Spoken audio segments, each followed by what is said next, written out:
বেলুড় মঠের মণ্ডপে দুর্গাপূজার বিসর্জনের পূজা চলছে। দেবীকে পঞ্চদ্রব্য দিয়ে আরতি হয়ে গেছে, এরপর দর্পণ বিসর্জন।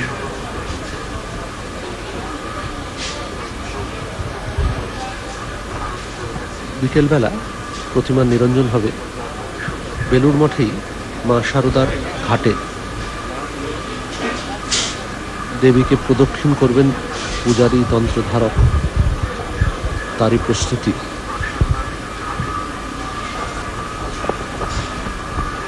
দেবী ও তার পরিবারের অন্যান্য সঙ্গী সাথীদের পূজা হয়ে গেছে। দশমীর বিসর্জনের আগে পূজা, এরপর প্রদক্ষিণের পর দেবীর নিরঞ্জন হবে। দুর্গে ত্বম হর দুর্গতিম রাজ্যং তস্য প্রতিষ্ঠা চ লক্ষ্মীস্তস্য সদা স্থিরা প্রভুত্বং তস্য সামর্থ্যং यस्य त्वं मस्तकोपरि निर्वीर्यो गुणवान् वापि सत्याचार विवर्जितः नरः पौरुषमाप्नोति यस्य त्वं मस्तकोपरि जयं देहि महामाये जगतश्चापराजिते त्रैलोक्य स्वामिनी त्वं हि क्षुत्पिपासार्तिनाशिनी धन्योऽहं कृतकृत्योऽहं सफलं जीवितं मम आगतासि यतो दुर्गे माहेश्वरी मदाश्रमम् अर्घ्यं पुष्पं च नैवेद्यं माल्यं मलयवासिनी गृहाण वरदे देवी कल्याणं कुरु मे सदा कृता पूजा मया भक्त्या नवदुर्गे सुरार्चिते भुक्त्वा भोगान् वरान् दत्त्वा कुरु क्रीडां यथा सुखम् यं सांवत्सरी पूजा या कृता देवी ते मया साङ्गं भवतु तत्सर्वं त्वत्प्रसादात् सुरेश्वरी मन्त्रहीनं क्रियाहीनं भक्तिहीनं सुरेश्वरी यत्पूजितं मया देवी परिपूर्णं तदस्तु मे कायेन मनसा वाचा कर्मणा यत्कृतं मया तत्सर्वं परिपूर्णं मे त्वत्प्रसादात् सुरेश्वरी।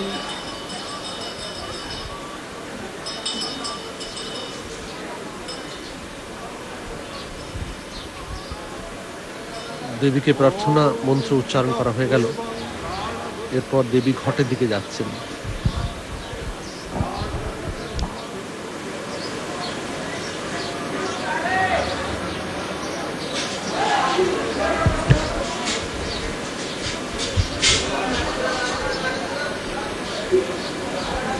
প্রার্থনা করছেন, হে দেবী মহেশ্বরী, বিধিহীন ক্রিয়াহীন ও ভক্তিহীন ভাবে যা অর্চিত হলো তা সব তোমার আশীর্বাদে সুন্দরভাবে সম্পন্ন হোক।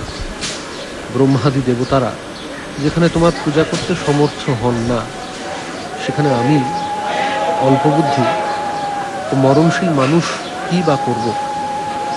দেবী ঘটে একটি অর্ঘ্য দিচ্ছেন পূজারী।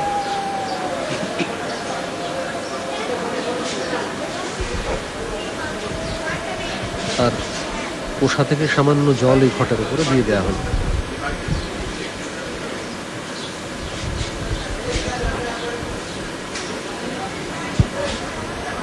মঠের অন্যতম সহাধ্যক্ষ মহারাজ পূজনীয় স্বামী স্মরণানন্দজি, তিনিও আছেন মণ্ডপে।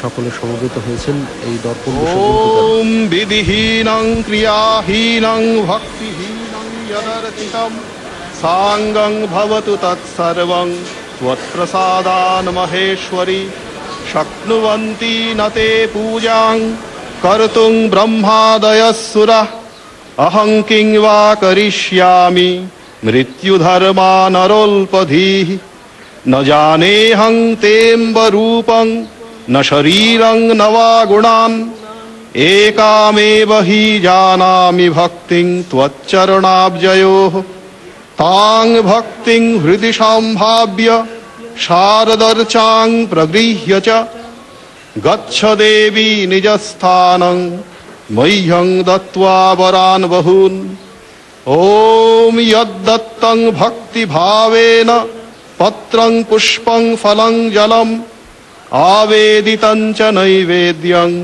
तद्गृहाणानुकम्पया आवाहनं न जानामि विसर्जनं पूजाभावं न जानामि त्वं गतिः परमेश्वरी कर्मणा मनसा वाचा त्वत्तो नान्या गतिर्मम अन्तश्चारेण भूतानां गतिस्त्वं परमेश्वरी मातर्योनिसहस्रेषु येषु व्रजाम्यहं तेषु अच्युता भक्तिरव्ययास्तु सदा त्वयि ॐ तिष्ठ तिष्ठ परे स्थाने स्वस्थाने परमेश्वरि यत्र ब्रह्मादयः सर्वे सुरास्तिष्ठन्ति मे हृदि उत्तरे शिखरे देवी भूम्यां पर्वतवासिनी ब्रह्मयोनि समुत्पन्ने गच्छ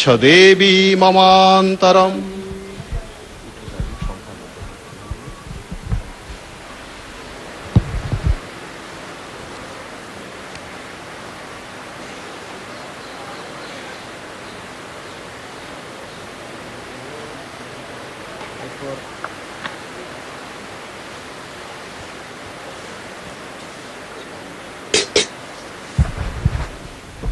এরপর দেবীর অঙ্গ থেকে সমস্ত আবরণ দেবতা লয় চিন্তা করে ॐ कृता पूजा मया भक्त्या कल्याणं कुरु मे सदा भुक्त्वा भोगान् वरान् दत्त्वा कुरु क्रीडां यथा सुखम् ॐ उत्तिष्ठ देवी चामुण्डे शुभां पूजां प्रगृह्य च कुरुष्व मम कल्याणं मष्टाभिः शक्तिभिः सह गच्छ गच्छ परं स्थानं स्वस्थानं देवी चण्डिके यत् पूजितं मया देवी परिपूर्णं तदस्तु मे गच्छ गच्छ परं स्थानं यत्र देवो महेश्वरः संवत्सरव्यतीते तु पुनरागमनाय च गृहीत्वा शारदीं पूजां समस्तां शङ्करप्रिये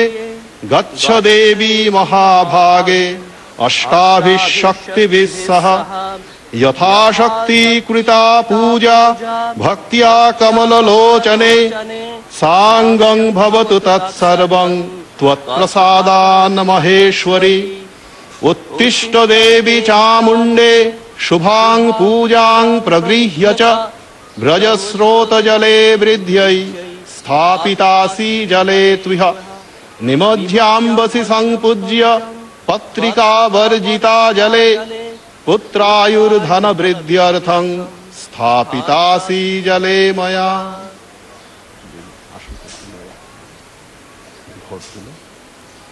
সংহার মুদ্রায় দেবীর ঘর থেকে একটি ফুল নিয়ে দেবী আমার হৃদয়ে আসুন এই প্রার্থনা করে পূজারী সেটি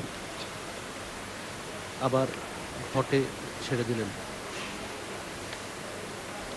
এবার ঘটের চতুর্দিকে যে সুতো দিয়ে বেষ্টন করা আছে সেই সুতোগুলি কেটে দিচ্ছেন।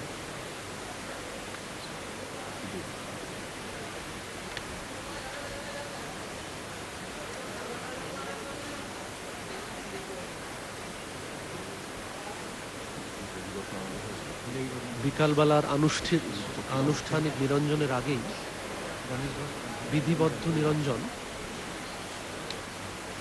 সুতোগুলো কেটে দিয়ে দেবীর ঘট নাড়িয়ে দিয়ে ও দর্পণ বিসর্জন এগুলো সূচিত করে যে দেবীর বিসর্জন হয়ে গেল।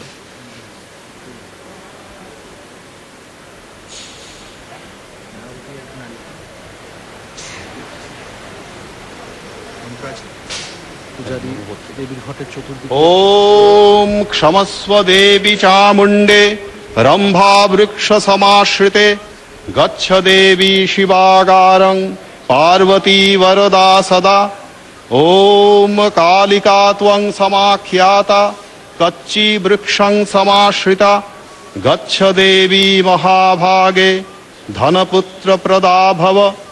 ओम हरिद्रे गौरवर्णासि महिषासुरघातिनि स्वस्थानं गम्यतां देवी त्रैलोक्ये वरदा भव।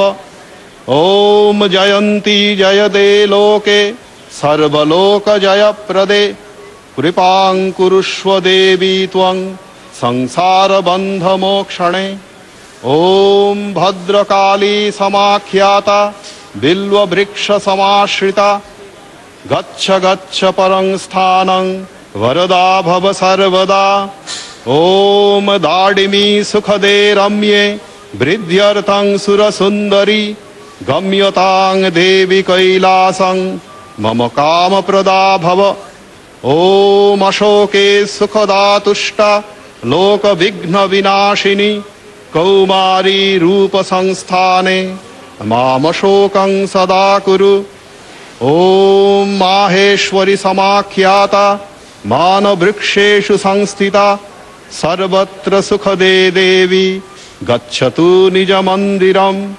ओम धान्य रूपेण देवी त्वं लोकानां प्राणधारिणी शांति रूपेण गच्छ त्वं दासोहम परमेश्वरी। নবপত্রিকা নাড়িয়ে দিলেন পূজারী। তার আগে নবপত্রিকার উদ্দেশ্যে মন্ত্র উচ্চারণ করলেন তন্ত্রধারক।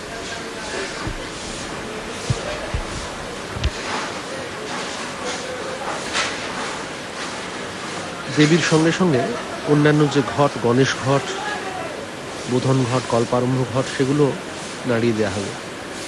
দেবীর মণ্ডপের ঠিক পাশেই শ্রীরামকৃষ্ণ মন্দির, সেখানে ঠাকুরের মার্বেলের মূর্তি, বেশি আড়ম্বর নেই সাজের, দুটি মালা ধুতি পরানো রয়েছে। নিত্য পুজোর ব্যবস্থা চলছে সেখানে। তার জন্য যা যা আচার প্রয়োজন সেগুলো রাখা হয়েছে। ফুল,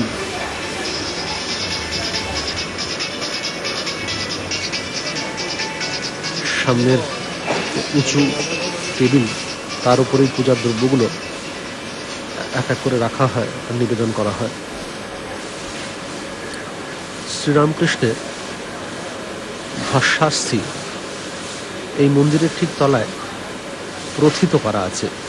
1938-এর আগে এখানে সে আত্মারামের কৌটো মন্দিরের ফাউন্ডেশনের সঙ্গে রাখা হয়েছিল।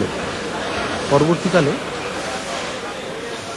বাংলাদেশের ঢাকা আশ্রম থেকে আরও কিছু অস্থি আসার পর সেই অস্থি একত্র করে সিল করার পর সেটি বছরে 3 বার পূজিত হয়। দেবীর ঘট, পূজারী ফুল বেলপাতা স্তূপীকৃত হয়ে আছে ঘটের ওপর। পূজারী মূল ঘটে পৌঁছে সেটাকে নামিয়ে দেবেন। পাশে ঢাকের আওয়াজ বেজে গেছে, বিসর্জনের ইঙ্গিত। দেবীর ওই ঘটের মধ্যে থেকে যে আরশি সেটা বার করলেন। এর ওপরেই দেবীর প্রতিবিম্ব পড়বে, সেটিকে নিরঞ্জন করা হবে সামনের পাত্রস্থিত জলে।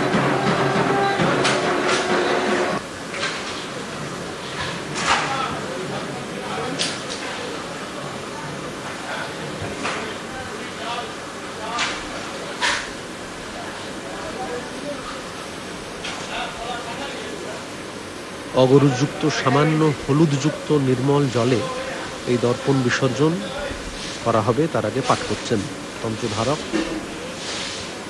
মন্ত্র পাঠ করে দর্পণ বিসর্জন করা হবে।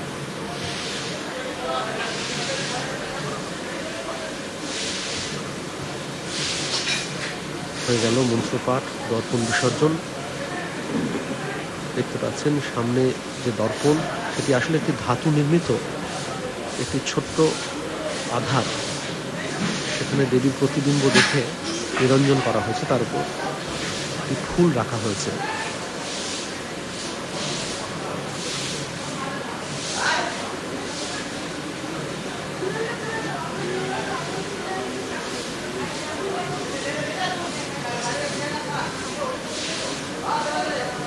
দেবীর দর্পণ বিসর্জনের মন্ত্র উচ্চারণ করবেন তন্ত্রধারক। প্রথমে সেটি স্থাপন হলো, নিরঞ্জন এখনো হয়নি।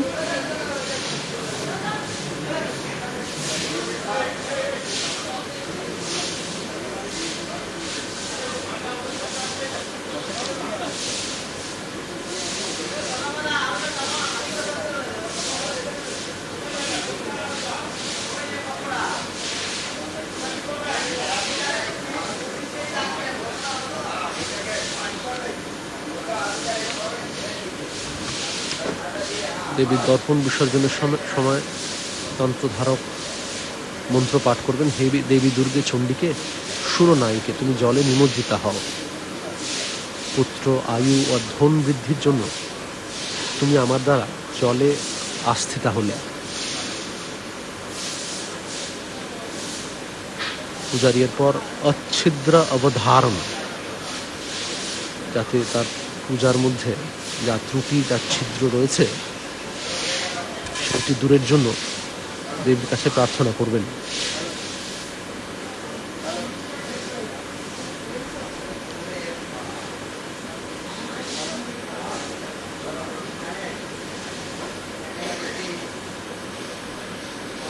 দেবীর এই সকালবেলার দর্পণ বিসর্জনের পর সান্ধ্য কৃত্য শুরু হবে ঠাকুরের আরতির ঠিক পরে। শ্রীরামকৃষ্ণ মন্দিরে ঠাকুরের নিত্য সন্ধ্যাকালীন আরতি হয়ে যাওয়ার পর এই সামনের স্থানটিতে যেটি দেখতে পাচ্ছেন মণ্ডপের ঠিক সামনে, সেখানে প্রতিমা রাখা হবে। প্রতিমার মুখ থাকবে এবারে উত্তর দিকে। সেখানেই কনকাঞ্জলি, আমাদের বাংলার এক প্রথা, কনকাঞ্জলি তাকে বরণ করা হচ্ছে। যাওয়ার আগে শেষ বিদায়, তার আগে তাকে অঞ্জলি দেয়া হচ্ছে। কনকাঞ্জলির পর তাকে সন্ন্যাসী ব্রহ্মচারী ও স্বেচ্ছাসেবকদের সারিতে নিয়ে যাওয়া হবে মায়ের ঘাটে।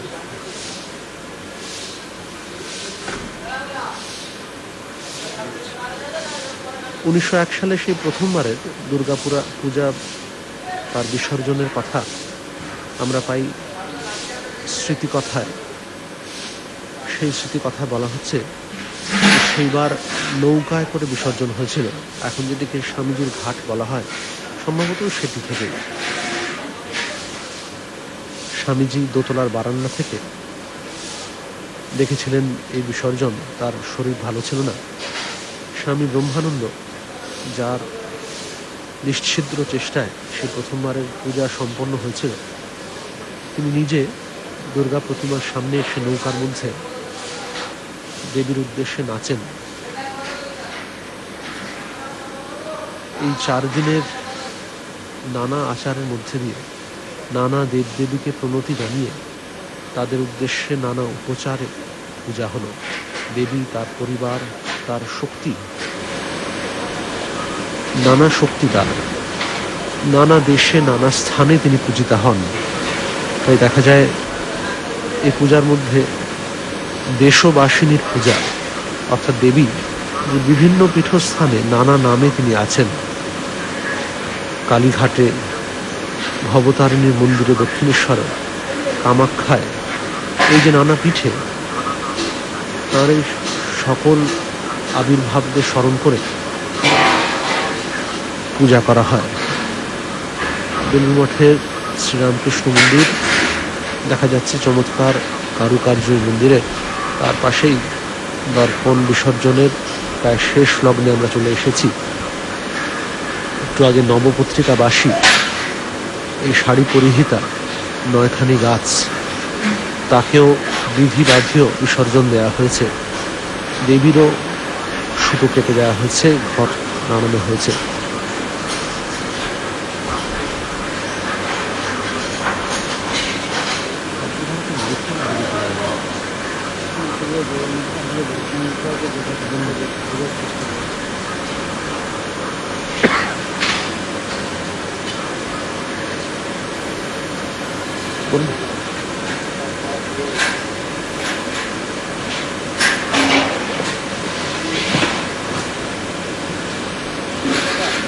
মণ্ডপে সন্ন্যাসীদের উপস্থিতি, ভক্তদের সানুগ্রহ উপস্থিতি দেবীর এই বিসর্জনকে আলাদা তাৎপর্য দেয়। সন্ধ্যাবেলা বিসর্জনের পর আমরা সবাই কোলাকুলি করি, পরস্পরকে মিলনের প্রীতির সম্ভাষণ জানাই। আজকে যে বিদায়ের বিষাদ, দেবীকে এই যে হৃদয়ে আমরা নিয়ে নিচ্ছি, এরপর সারা বছরের অঙ্গীকার, তাঁর এই অর্চনা সারা বছরে প্রতিফলিত হোক আমাদের দৈনন্দিন কাজের মধ্যে, হোক শক্তির আবাহন, শক্তির জাগরণ। মা মেনকা তিনি তার মেয়ে উমাকে বিদায় দিচ্ছেন এই দশমীর দিন। আবার আরেকটি আখ্যানে রামচন্দ্রের রাবণকে বধ করার পর আজকে বিজয়োৎসব। উত্তর ভারতে বিভিন্ন জায়গায়, মুম্বাইয়ে আজকে তাই রাবণের বিরাট প্রতিকৃতি, তাতে অগ্নিসংযোগ করা হয়। অবাঙালিদের কাছেও এই দশেরা তাই তাৎপর্যযুক্ত। বাঙালিদের প্রধান পুজো এই দুর্গা পূজাতেও ধীরে ধীরে অবাঙালিদের অংশগ্রহণ দেখা যায়। এই যে নবরাত্রি, তাতে অনেকে ব্রত রাখেন, উপবাস করেন, দুর্গা পূজায় অংশগ্রহণ করেন। পশ্চিমবাংলায় যারা উপস্থিত অনেক ভক্তরা, তারা দেশি বিদেশি যেই হোক না কেন, তারাও এই দুর্গা পূজায় অংশগ্রহণ করেন।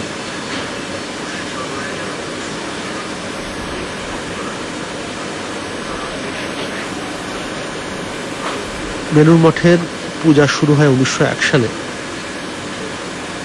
তখন পূজা হয়েছিল মঠ বাড়ির সামনে ছোট পরিসরে। আয়োজন ছোট হলেও তার বিশেষ আধ্যাত্মিক তাৎপর্য আছে। এই পূজায় শ্রী শ্রী মা শারদা উপস্থিত ছিলেন, তাঁর নামেই সংকল্প হয়েছিল। তাঁর বিধানে এতে বলিদান বন্ধ হয়েছিল। স্বামীজি উপস্থিত ছিলেন এই প্রথমবারের পুজোয়। তিনি গান পরিবেশন করেন এটিতে। দেখা যায় অষ্টমীর দিনে স্বামীজি এসে মাকে প্রার্থনা করছেন, মা শারদার কাছে, যে মা আমাকে একটু জ্বর করে দাও, ছেলেরা এত খাটছে, পরিশ্রম করছে, আমি যদি তাদের বকাঝকা করি। দেখা গেল সত্যি সত্যি স্বামীজির এরপর জ্বর এলো। তিনি অষ্টমীর দিনে নিচে নামলেন না। নবমীর দিনে কিন্তু তিনি আবার নামলেন, দেবীর উদ্দেশ্যে গান পরিবেশন করলেন, ঠাকুরের প্রিয় গানগুলি। সেই ঠাকুরের উদ্দেশ্যেই এই বিরাট মন্দির সামনে স্বামীজির সময়ে যখন এই মন্দিরের পরিকল্পনা হয়েছিল, তার আরো অনেক দিন পরে, প্রায় 36 বছর পরে এই মন্দির নির্মাণ সম্পূর্ণ হয়। কিন্তু তবু যেন এখন এই মন্দিরে আর স্থান সংকুলান হতে চায় না। ধীরে ধীরে রামকৃষ্ণ মিশনের পরিসর বৃদ্ধি পেয়েছে। পূজা, ভক্তি এর পাশাপাশি স্বামীজি প্রবর্তিত কর্মযোগ সমাজের বহু ক্ষেত্রে মানুষকে সেবা দিয়েছে। শিবজ্ঞানে জীবসেবার আদর্শ রামকৃষ্ণ মিশন, তার সন্ন্যাসী, ব্রহ্মচারী, ভক্তবৃন্দ, নানা প্রতিষ্ঠানের কর্মীবৃন্দ, তারা দিনের পর দিন অনলসভাবে এর রূপায়ণ করে চলেছেন। দেখতে পাচ্ছেন সামনে আধারের মধ্যে একটি ধাতু নির্মিত গোলাকার একটি যে আয়না, যে দর্পণ, ধাতু নির্মিত যে দর্পণ, তাতেই দেবীর প্রতিবিম্ব পড়ে, তাতেই বিসর্জন দেওয়া হয় এই ছোট্ট পাত্রের মধ্যে। এটি সাংকেতিক বিসর্জন। এরপর ভক্তরা উঠে এই দর্পণ বিসর্জন তারাও দেখেন, তারাও অংশগ্রহণ করেন।